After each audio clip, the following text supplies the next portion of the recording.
Buenas tardes, profesora. Mi nombre es Steven Angulo y voy a hablar acerca de la entrevista clínica. Bueno, pues la entrevista clínica por lo general tiene que tener un carácter en la metodología de la realización de preguntas que tiene que ser objetivo, es decir, que las preguntas que se realicen tienen que tener precisión y objetividad al momento de corroborar la información. Las entrevistas clínicas por lo general se utilizan no solo en el ámbito de psicología, sino también en ámbitos laborales, educativos, ¿no? Y también en otros ámbitos como podría ser en ámbitos de la medicina o de la odontología. En este caso, en la psicología debe ser realizada por un profesional de salud, un psicólogo, y la entrevista, por lo general, el objetivo principal es entender cuál es la necesidad de atención que llega a nuestro paciente, porque todo paciente que llega a nuestro consultorio tiene un problema, tiene una situación, tiene una necesidad de atención, y muchas veces esta necesidad de atención no es objetiva, es decir, no es el problema que realmente tiene, sino viene con un problema que quizás ni siquiera lo padece. Entonces es importante que dentro de la entrevista psicológica, entrevista clínica, se realicen preguntas de carácter objetivo, que sean precisas y que se orienten a entender la problemática del paciente para posteriormente entender si ya podemos o no, en base a nuestra experiencia, realizar un tratamiento terapéutico para la solución de dicho problema o dicha patología también. Bueno, dentro de las entrevistas hay una estructura que cumplen, ¿no? Hay tres tipos de estructura de entrevistas que se realizan por lo general.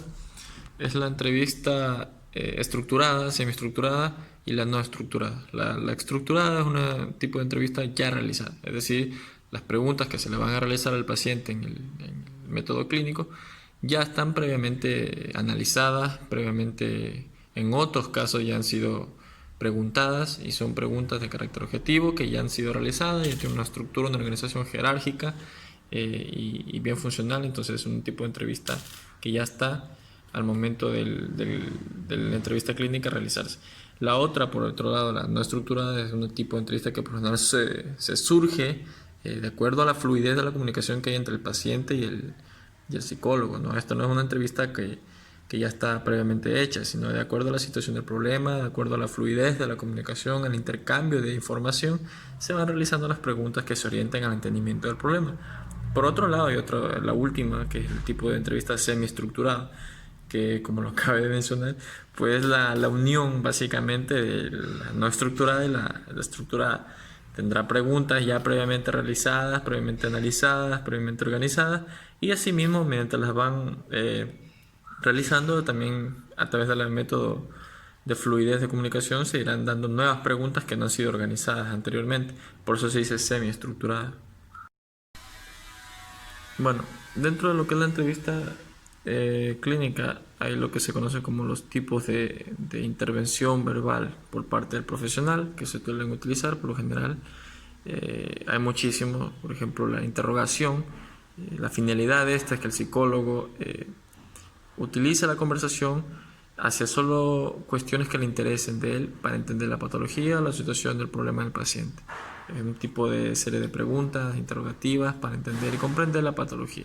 Por otro lado está la información o el informar.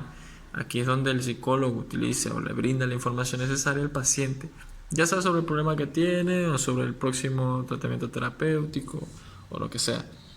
Por otro lado también está confirmar y rectificar, que se puede entender como, por un lado, tratar de generar confianza empática del psicólogo y al paciente.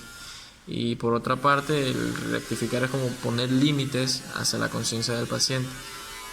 También está la recapitulación, que se utiliza constantemente, que es con la finalidad de extraer lo más importante de las sesiones o de la entrevista para entender bien el problema. Se recapitula, se vuelve a reentender la manifestación, se vuelve a entender las situaciones que desencadenan el problema para, uno, poder dar un diagnóstico preciso y dos, poder entender bien cuál es el problema del paciente y cuál será el próximo tratamiento.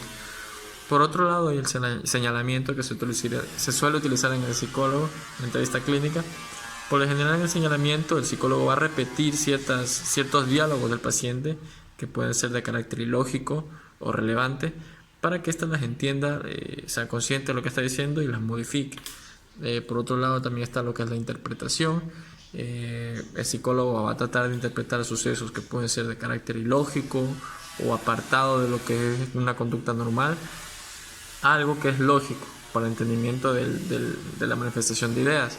Y por último sería pues las sugerencias, ¿no? que es lo que el psicólogo va a brindar, ¿no? Para tratar de decirle al paciente con la finalidad de cambiar la problemática. También hay intervenciones de tipo directiva. El psicólogo va a evitar el suceso de que el paciente no pueda realizar algo por una falta de un recurso. Como puede ser, no puedes divorciarte en este momento porque no tienes recursos económicos para eso, o no puedes en este momento tratar de separarte de tu novia porque tienes ciertos recursos económicos que establecen que tienes unas deudas o no puedes hacerlo. No, esto por lo general, las intervenciones directivas son para tratar de hacer entender al paciente de que no puede realizar ciertas acciones por falta de recursos, por tiempo, por legalidad. Y pues la aprobación de encuadre, pues esta por lo general se establece un encuadre en lo que es la consulta. Es importante esto también.